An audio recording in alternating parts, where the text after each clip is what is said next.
ilusi kios jalanan di Cina, di balik gembar-gembornya, realitas ekonomi yang kejam.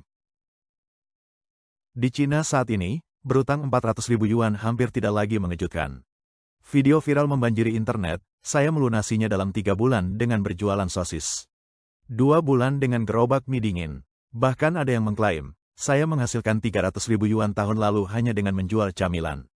Kamu tidak percaya, kisah-kisah sensasional ini, yang mempromosikan berjualan kaki lima sebagai solusi ajaib untuk utang besar, telah menguasai media sosial. Pesannya jelas, berhenti dari pekerjaanmu, turun ke jalan, dan cepat kaya.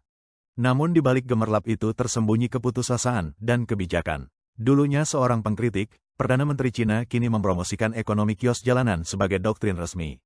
Arahan Partai Komunis Cina pada Maret tahun 2025 menjanjikan dukungan kebijakan untuk pasar malam dan pedagang keliling. Berjualan kaki lima kini menjadi survival yang didukung negara. Namun di lapangan, mimpi itu mulai terurai. Ambil contoh Xiao Fong, ia meninggalkan pekerjaannya di pabrik, menginvestasikan tabungannya, dan meminjam lebih banyak untuk memulai usaha warung daging rebus. Daging babi segar tanpa pengawet, dijual seharga 58 yuan per kilogram. Meski memiliki pelanggan setia dan penjualan harian, pendapatan bersihnya hampir tidak mencapai 100 yuan, sekitar $14 AS. 2 bulan berjalan, utangnya malah bertambah dalam. Tanpa keuntungan dan menghadapi pencurian serta kerugian peralatan, Xiao Fong kini mempertimbangkan untuk beralih ke layanan antar makanan atau kembali ke pabrik. Sementara itu, persaingan sengit mendorong para pedagang hingga ke batas kemampuan mereka. Di kota Suji, seorang penjual mie dingin melaporkan ada 7 pesaing hanya di satu jalan.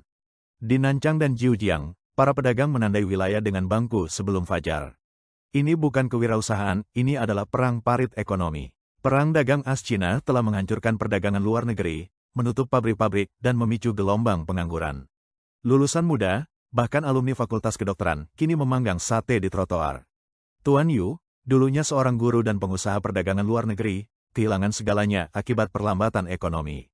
Dengan utang lebih dari 2 juta yuan, sekitar $278.000 AS, rencana e-commerce-nya gagal total.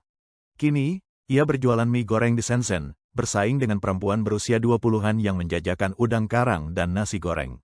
Ia bertanya, mengapa lulusan kedokteran menjual makanan di jalan?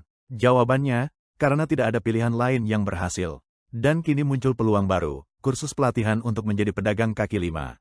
Influencer online mematok harga hampir 3.000 yuan per kelas, mengajarkan dasar-dasar menumis dan tips membuat video. Yu menyebutnya penipuan, tetapi orang-orang yang putus asa terus mendaftar.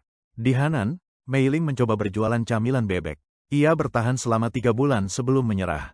Di Wuhan, penutupan pabrik mendorong pekerja parubaya beralih menjadi pedagang kaki lima dan kurir makanan.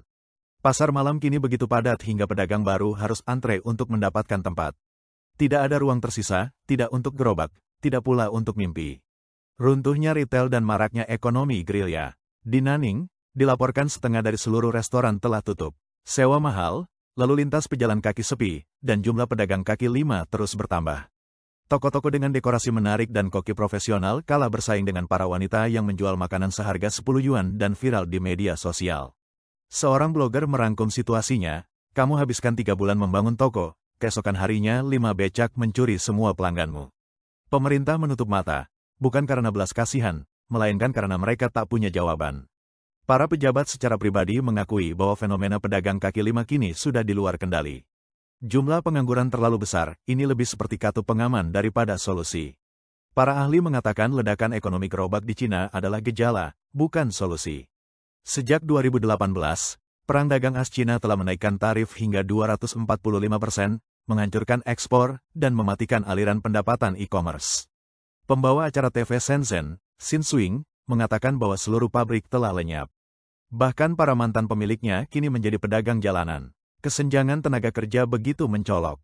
Profesional medis dan pekerja terampil kini menggoreng mie. Akibatnya, produktivitas menurun dan margin keuntungan runtuh. Pedagang di Hanan mengaku mereka bahkan tak bisa bersaing dengan para pensiunan lanjut usia yang tahan banting meski dengan keuntungan minim.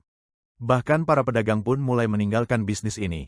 Beberapa berkata, ini tidak sepadan. Yang masih bisa, memilih kembali ke pabrik jika masih ada yang merekrut. Kesimpulan, sebuah negara diambang informalisasi. Secara resmi, ekonomi Cina dinyatakan stabil dan angka pengangguran diklaim terkendali. Namun, Pemandangan di trotoar menceritakan kisah yang berbeda, puluhan ribu gerobak, toko-toko yang tutup, dan para pekerja terampil yang kini menjajakan makanan kaki lima demi bertahan hidup. Pedagang kaki lima kini diberi label sebagai tenaga kerja fleksibel, sebuah cara untuk menutupi skala pengangguran yang sebenarnya. Pelonggaran aturan mungkin meredakan tekanan jangka pendek, tetapi tidak akan membawa pertumbuhan nyata. Para ahli memperingatkan bahwa tanpa reformasi struktural, penurunan hambatan perdagangan, dan penciptaan lapangan kerja yang berkualitas, Cina menghadapi risiko penurunan yang lebih dalam. Untuk saat ini, gerobak kaki lima bukanlah kisah kebangkitan, melainkan tali penyelamat bagi yang putus asa, dan tanda peringatan akan masa depan yang menyusut.